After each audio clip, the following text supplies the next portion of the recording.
Sir నమస్తే అండి. నమస్తే. మొన్నటికి మొన్న మల్లారెడ్డి గారి కదలికలు చూసినప్పుడు లేదనంటే ఆయన అటెండ్ అయ్యే సభలకు చూసినప్పుడు, ఆయన మాటలు చూసినప్పుడు బీజేపీలోకి వెళ్ళే అవకాశం ఉందనుకుంటూ మనమే మాట్లాడుకున్నాం.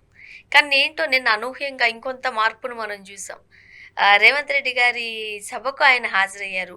ఆ సభలో రేవంత్ రెడ్డి గారు కేసీఆర్ కుటుంబాన్ని చాలా విమర్శించినప్పటికీ, పోనీ సభా వేదికగా కాకపోయినా తర్వాతైనా కనీసం పెదవి విప్పలేదు. ఏంటి ఆయన స్ట్రాటజీ?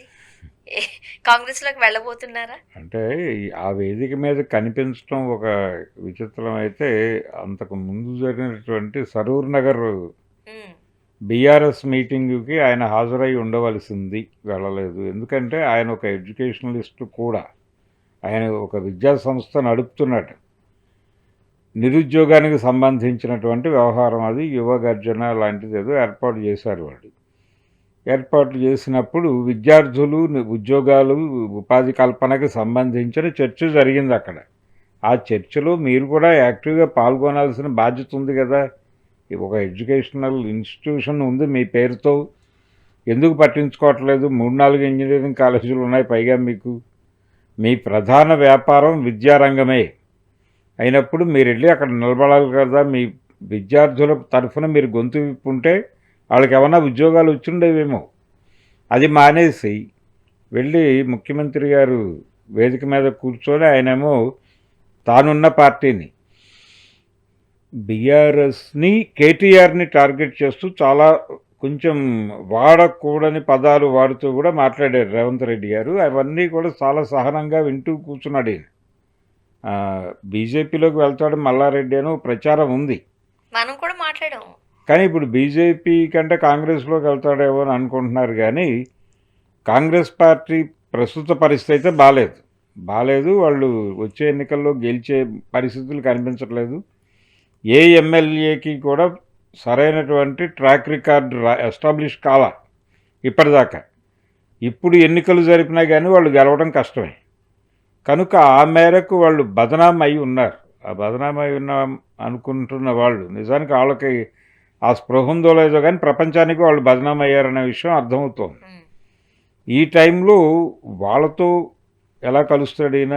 ఆ పార్టీకి అంటే అది గెలుస్తుందో గెలవదో అనేటువంటి ఒక డోలాయమానంలో ఉండగా ఈయన వెళ్ళి అక్కడ ఎలా చేరుతాడు అనేది ఒక డౌట్. కానీ బీజేపీ వైపు వెళ్ళే అవకాశమే ఉంది. అంటే ప్రపంచం అంతా మూవింగ్ టువర్డ్స్ బీజేపీ. పొలిటీషియన్స్ అందరూ అటే లైన్ కడుతున్నారు. మరి ఈయనకు కూడా ఏవైనా సమస్యలు ఉన్నాయా? కాలేజీకి సంబంధించి అవినీతి ఏమైనా ఉందా? అంటే వాషింగ్ మిషన్ దగ్గరికి వెళ్ళేది బట్టలు ఉతుక్కోవడానికే కదండి. ఎవరైనా చెరువుకి వెళ్తున్నాడంటే బట్టలు ఉతుక్కోవడానికి. మరి ఈయనకు కూడా ఏమైనా ఉతుక్కోవడానికి ఏమైనా సమస్యలు ఉన్నాయేమో తెలియదు. ఆ ఉతుక్కోవడానికి బీజేపీ వైపు మూవ్ అవుతూ ఉండొచ్చు. దానికి సంబంధించి ప్రచారం జరుగుతోంది. అయితే ఈ సభకి హాజరవటం ఆయన కాంగ్రెస్ సభ అనుకుని వచ్చాడా లేదా అన్నది ఒక డౌట్. ఆయన రేవంత్ రెడ్డి గారిలో ఎవరిని చూస్తున్నాడు? రాబోయే కాషాయ రాజ్యానికి అవ్వబోతున్నటువంటి బీజేపీ ముఖ్యమంత్రిగా ఏమైనా చూస్తున్నాడా? చూసి ఆ యాంగిల్లో ఆయనతో తాదాత్మ్యత చెందటం కోసం ఏవైనా వేదికెక్కాడా అనేది వారే చెప్పాలి. ఇప్పుడు అంతకు ముందు రోజు జరిగినటువంటి వ్యవహారము, దానికి కోర్టు పర్మిషన్ కూడా ఇవ్వాల. సరూర్ నగర్ మీటింగ్కి పర్మిషన్ ఇవ్వలేదు. వాళ్ళు హైకోర్టుకి వెళ్ళి తెచ్చుకోవాల్సి వచ్చింది. ఇంత జరిగినా నువ్వు కనీసం ఖండించే ప్రకటన కూడా చేయలే. ఖండించాలి కదా. ముందు లోకల్ పీపుల్తో ఇంటరాక్షన్లో ఉంటాడు రెగ్యులర్గా. ఒక ఖండన ప్రకటన ఇస్తే ఏం పోయింది అయింది? ఇది గొడవ. కాబట్టి ఇది ఆయన ఎక్కడో దాటుతున్నాడు. ఆయనలో ఏదైనా ఓపెన్గా ఆయనకు చెప్పారేమో తెలియదు. మనం కాంగ్రెస్తో ట్రావెల్ అవుతూ ప్రభుత్వాన్ని నడుపుతామని చెప్పడం లేదండి. మనం ఈ ట్రాక్ మార్చినప్పటికీ మన కంట్రోల్లోనే ఉంటుంది సినిమా. మనమే ముఖ్యమంత్రులు. నేను ముఖ్యమంత్రిగా ఇంతకాలం ఉంటాను అంటున్నాను తప్ప మా పార్టీ ఉంటుందని చెప్పట్లేదు. కాంగ్రెస్ పార్టీ ఉంటుందని చెప్పట్లేదు కదండి ఆయన రేవంత్ రెడ్డి గారు. అందుకని ఆయనలో బీజేపీని, ఆ వేదిక మీద బీజేపీని చూసి వెళ్ళి అక్కడ కూర్చున్నాడేమో మల్లారెడ్డి గారు తెలియదు. ఆయన ఆ వేదిక మీద ఉన్నాడు కాబట్టి కాంగ్రెస్ అని అనుకోవాల్సిన అవసరం ఏం లేదు. చాలా స్పష్టంగా ఆయనలో బీజేపీ ఉంది. బీజేపీ హృదయమే ప్రవేశించినట్టుగా కనిపిస్తోంది. బీజేపీ తప్ప ఈ దేశాన్ని అంటే పర్టికులర్గా ఈ తరహా నాయకుల్ని అంటే అది బీజేపీలోకి వెళ్ళబోతున్నారా? కాంగ్రెస్ పార్టీలోకి వెళ్ళబోతున్నారా? అనే దానికన్నా కూడా ఆయన బీఆర్ఎస్‌ని అయితే పక్కన పెట్టేస్తున్నారు. దూరం పెడుతున్నారు. బీఆర్ఎస్ అంటే ఆ సరూర్ నగర్ సభకి వెళ్ళుంటే కనిపించేవాడు అక్కడ. అదైతే ఆ అర్థమవుతోంది. వెళ్ళకపోవడము ఇక్కడ హాజరవటము అనే దగ్గర ఆయన ఇంటిగ్రిటీ పోయింది. ఇప్పుడు ఆయన చెప్పుకోవచ్చు. ఆయన ఒక సమాధానం చెప్పాల్సిన అవసరం అయితే ఉంది. ఆ సమాధానంలో విషయం బయటకు వస్తుంది. ఆ సమాధానం కూడా బీఆర్ఎస్కి నెగిటివ్గా ఉండే అవకాశమే కనిపిస్తోంది. కానీ తెలంగాణ రాజకీయాలు ఒకంత ఆశ్చర్యకరంగా అనిపిస్తున్నాయి సార్. మీరు ఇంతకు ముందు అన్నట్టు ఇప్పటికిప్పుడు గనక ఎన్నికలు జరిగితే ప్రజల నాడిని బట్టి ఖచ్చితంగా కాంగ్రెస్ పార్టీ అధికారంలోకి వచ్చే అవకాశం లేదు. మరి బీజేపీ వచ్చే అవకాశం కూడా లేదు. బీఆర్ఎస్కే కాస్త పట్టున్నట్టుగా కనిపిస్తోన్న నేపథ్యంలో బీఆర్ఎస్కి హోప్ ఉంది. కానీ బీఆర్ఎస్ని ఏదో పద్ధతిలో కంట్రోల్లో తీసుకునే ప్రయత్నం చేస్తుంది. ఆయనప్పుడు బీఆర్ఎస్ ఉంటేనే ప్లస్ కదా, బీజేపీ వైపు ఎందుకు చూస్తున్నారు? అంటే మెయిన్ ఆఫీసులోనే ఉందామనే కోరిక ఉందేమో. అంటే బ్రాంచులు ఫ్రాంచైజీలు వీటిలో పనిచేయటం కంటే కూడా అక్కడ పనిచేయటం బెటర్, వాళ్ళ గుడ్ లుక్స్లో ఉంటాను అనే మూడ్లో ఉంటాడు ఆయన. అందుకని ఆ దిశగా కదులుతున్నాడు. మ్మ్.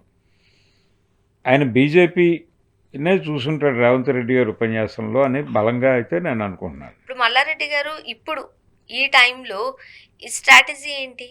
ఎందువల్ల అంటారు? స్ట్రాటజీ లేదు. ఆయనకు ఏదో రెక్టిఫికేషన్ ప్రోగ్రామ్ ఉంది వాళ్ళ ఇన్స్టిట్యూషన్స్కి సంబంధించి ఇతర అంశాలు. వాటి నుంచి బయటపడటం కోసం ఇది ఒక వే అవుట్ అనుకుంటున్నాడు అంతే. సో ఈ పరిణామాల నేపథ్యంలో బీజేపీ వ్యూహం ఎట్లా ఉందనుకోవాలి మనం? బీజేపీ వ్యూహం ఉంది. వాళ్ళు వ్యూహాత్మక మౌనంగా ఉంటారు. జరుగుతున్నవన్నీ మన మంచికే అనుకుంటూ ఉంటారు. అది ఎలా జరగాలో అలా జరుగుతుంది. తెలంగాణలోను ఆంధ్రాలోనూ కూడా పాగా వేయడానికి ట్రై చేస్తున్నారు వాళ్ళు. మ్మ్. నెమ్మదిగా అక్కడ కూడా సొంత గొంతు వినిపించే నాయకుల్ని పార్టీలో రైజ్ చేయటం మొదలు పెడుతున్నారు.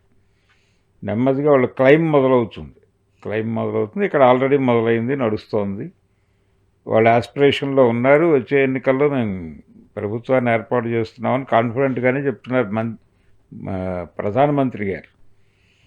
ముఖ్యమంత్రి గారు కూడా నేను 10 ఏళ్ళు ఉంటానని చెప్తున్నాడు. నేను 10 ఏళ్ళు అంటున్నాడు తప్ప ఏ పార్టీయో చెప్పట్లేదు. అయినా బహుశా బీజేపీని వాళ్ళు డిజైన్ చేస్తే దానిలో ఉంటాడేమో తెలియదు. కానీ ఇప్పుడున్న పరిస్థితుల్లో ఆంధ్రప్రదేశ్లో ఇప్పటికున్న పరిస్థితులు 2029లో కూడా బీజేపీకి అయితే అక్కడ లేదు. తెలంగాణలో కూడా ముఖ్యమంత్రి వరకు వెళ్ళేంత పరిస్థితి బీజేపీకి కనిపించని ఈ టైంలో, బీఆర్ఎస్ గట్టిగా వాయిస్ వినిపించాల్సిన ఈ టైంలో ఎట్లా ఉన్నాయి రాజకీయాలు? రాజకీయాలు బాగానే ఉన్నాయి. వాళ్ళకు హోప్ కనిపిస్తోంది. చాలా స్పష్టంగానే హోప్ కనిపిస్తోంది. మేము ఏదో పద్ధతులు అంటే వాళ్ళ దగ్గర అవతల వాడిని కంట్రోల్లోకి తీసుకోవడానికి చాలా వెపన్స్ ఉన్నాయి. ఈ వెపన్స్ వాడి మనం ఏదో పద్ధతిలో పవర్లోకి వస్తామనుకుంటున్నారు. మల్లారెడ్డి గారిని ఎక్కడెక్కడో బిగించి ఉంటారు. అష్టదిగ్బంధన కార్యక్రమం చేతబడి చేస్తారు, ఇలా పొలాలు పాతేసి. అలాంటిది ఏదో జరిగింది. ఆయన బీజేపీకి నిజంగానే మల్లారెడ్డి గారు అవసరం ఉందంటారా? అవసరం అంటే యువతల వాడిని డిఫెన్స్లో పెట్టడమే. బీఆర్ఎస్ని డిఫెన్స్లో, ఇప్పుడు బీఆర్ఎస్ని కంట్రోల్లోకి తీసుకోవడానికి రేవంత్ రెడ్డి గారి ద్వారా ఆ కాళేశ్వరం ఎపిసోడ్లో సిబిఐ ఎంక్వైరీ అన్నారు. వీళ్ళు ఇంకా దాని మీద బాధపడటమో భయపడటమో చేయలేదు. ప్రస్తుతం భారతదేశంలో ఉన్న చాలా ప్రాంతీయ పార్టీల కంటే కూడా బెటర్ పొజిషన్లో బీఆర్ఎస్ ఉంది. బీఆర్ఎస్ని ఎలా డిస్టర్బ్ చేయాలనే మిషన్ ఉంది అక్కడ. అప్పుడు మల్లారెడ్డి గారు ఒకవేళ పార్టీ మారినట్లయితే బీఆర్ఎస్కి ఏమైనా నష్టమా? బీఆర్ఎస్కి కొంచెం నష్టం ఏం లేదు. నష్టం అంటే ఆయన ఫైనాన్షియల్గా సపోర్ట్ ఇవ్వగలడు. ఆ సపోర్ట్ పోతుంది అంతే, అంతకుమించి ఏం లేదు. వాళ్ళు ఆల్టర్నేటివ్ చూసుకోగలరు. చూద్దాం. Thank you so much. Thank you.